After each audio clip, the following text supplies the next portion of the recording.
Hello super investors, बात करेंगे मिष्ठान foods के बारे में जिसमें लगातार गिरावट चल रही है और अभी आगे क्या करना चाहिए उसके बारे में इस वीडियो में बात करेंगे। मिष्ठान फूड्स के बारे में बात करने के पहले आपको बता दूं, मंडे के लिए अगर आपको चाहिए होंगे जैकपॉट शेयर, मेरे पास 2 जैकपॉट शेयर रेडी है जो कि 1 डे से 10 डेज़ में आपको 10% का प्रॉफिट दे सकते हैं। उसके लिए मुझे आप व्हाट्सएप करके पूछ सकते हो 9545850000 इस नंबर पर। जैकपॉट शेयर आपके पोर्टफोलियो के लॉस को या किसी शेयर ने आपको लॉस दिया होगा तो उसके लिए आपको फ़ायदा देने के लिए क्विक प्रॉफिट दे देते हैं। फ्रेंड्स, मिष्ठान फूड्स का फ्राइडे का क्लोजिंग था 7 रुपीज़ 78 पैसा और 52 वीक हाई था 15 रुपीज़, आप जानते हैं। और ये अपने 52 वीक लो 7 रुपीज़ 75 पैसे के आसपास ही चल रहा है, वहीं पे जा रहा है। मार्केट में लगातार गिरावट में जब भी गिरावट होती है सबसे पहले गिरने वाला शेयर होता है मिष्ठान फूड्स का, जो कि जिसमें इन्वेस्टर्स लोग फंसे हुए हैं। काफ़ी लोगों ने ये उम्मीद में बाय किया था कि Q3 का रिजल्ट शानदार आया है और उसके बाद ये शेयर रॉकेट बन जाएगा। जी हाँ, एक दिन के लिए रॉकेट बना था, एक दिन ऊपर गया और उसके बाद में गिरता ही जा रहा है। अब सब लोग परेशान है कि क्या हो रहा है और क्या करना चाहिए। कंपनी के परफॉर्मेंस तो अच्छी है, क्वार्टर रिजल्ट बढ़कर आ रहे हैं, 8 करोड़ 11 करोड़ 14 करोड़ लगातार प्रॉफिट बढ़ रहा है, वो दिक्कत नहीं है। बट कहीं ना कहीं मार्केट में मिष्ठान फूड्स को लेकर एक तरह का निगलेक्शन है और जब कोई शेयर गिरने लग जाता है तो ज़्यादा से ज़्यादा लोग बेच कर अपना पैसा फ्री कर लेते हैं। पर मैं आपको पहली बात तो ये कहना चाहूँगा, अभी एवरेजिंग करना नहीं है। क्यों नहीं करना है?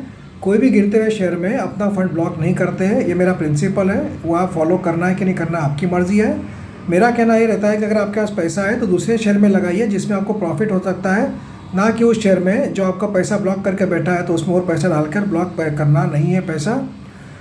दूसरी बात, मुझे ऐसा लग रहा है कि अब ये जो शेयर का जो राइट इशू डिक्लेयर हुआ था 150 करोड़ का, उसके बारे में कोई भी अपडेट कंपनी की ओर से आ नहीं रही है। वो इसलिए आ नहीं रही है क्योंकि कंपनी को देखिए, राइट इशू जब भी आता है करंट मार्केट प्राइस से कम रेट में अगर राइट इशू का रेट डिक्लेयर करती है कंपनी तो ही वो राइट इशू में लोग अप्लाई करते हैं, ना कि ज़्यादा रेट में।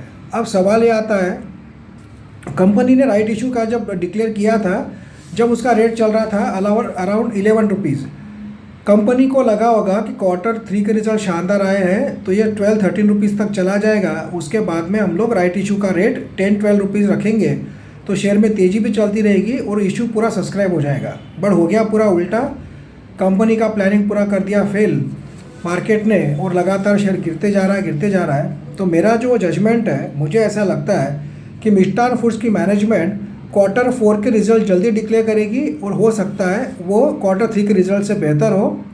और वो रिज़ल्ट डिक्लेयर करने के बाद कंपनी होप करेगी कि शेयर में तेज़ी आए, फिर से कम 10 से 12 रुपये तक शेयर पहुँचे।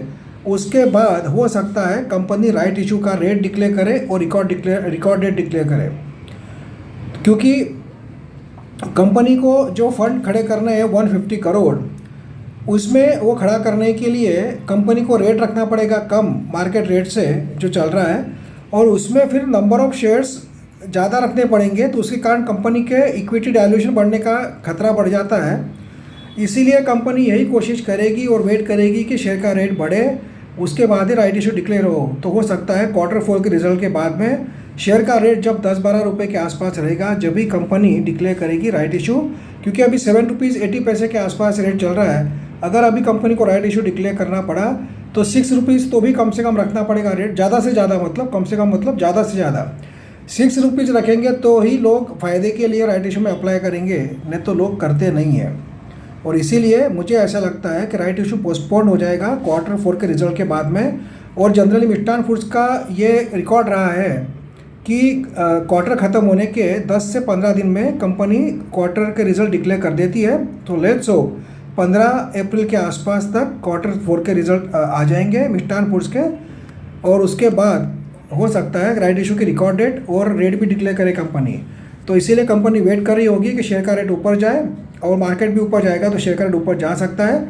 उसके बाद ही कंपनी राइट इशू का रेट और रिकॉर्ड डेट डिक्लेयर करेगी, ऐसा लग रहा है। जब तक आप पेशेंसली बैठे रहिए, नया ऐड करना नहीं है। और लॉन्ग टर्म के लिए तो बेस्ट शेयर है, बट जो लोगों ने शॉर्ट टर्म के लिए बाय किया था उनके लिए बोल रहा हूँ कि आपने एवरेज नहीं करना है। और ऐसा भी कर सकते हैं कि कुछ पोर्शन अभी बेचकर आपका पैसा फ्री कर सकते हैं, दूसरे शेयर में लगाकर प्रॉफिट कमा सकते हैं, और जैसे राइट इशू का रिकॉर्ड डेट और रेट डिक्लेयर होगा जब री एंटर कर सकते हैं मिष्ठान फूड्स में, अगर आपको पैसा अटका हुआ है ऐसा लग रहा होगा तो। बट अगर आपने लॉन्ग टर्म के लिए होल्ड किया होगा 4-5 साल के हिसाब से तो कोई टेंशन की बात नहीं है, क्योंकि इसका जब इथेनॉल का प्रोजेक्ट शुरू होगा, जब शेयर में ज़बरदस्त तेज़ी देखने को मिलेगी, जो कि हो सकता है इस ईयर एंड तक या मैक्स टू मैक्स 2024 तक ये प्लांट शुरू हो जाए, क्योंकि कंपनी उसी के लिए पैसा खड़ा कर रही है right issue. So let's hope कि राइट इशू जल्द से जल्द डिक्लेयर हो, उसके बाद में शेयर में तेज़ी आए। बट अभी आपको एवरेजिंग करना नहीं है और फ्रेश बाइंग करना नहीं है, ऐसा मुझे लगता है। लॉन्ग टर्म का नज़रिया होगा तो ये बहुत अच्छे रेट में मिल रहा है। अगर आप 2-4 साल होल्ड कर सकते होंगे तो अभी बाय कर सकते हैं, हर गिरावट में थोड़े थोड़े शेयर, और लॉन्ग टर्म के लिए होल्ड कर सकते हो। Thank you friends.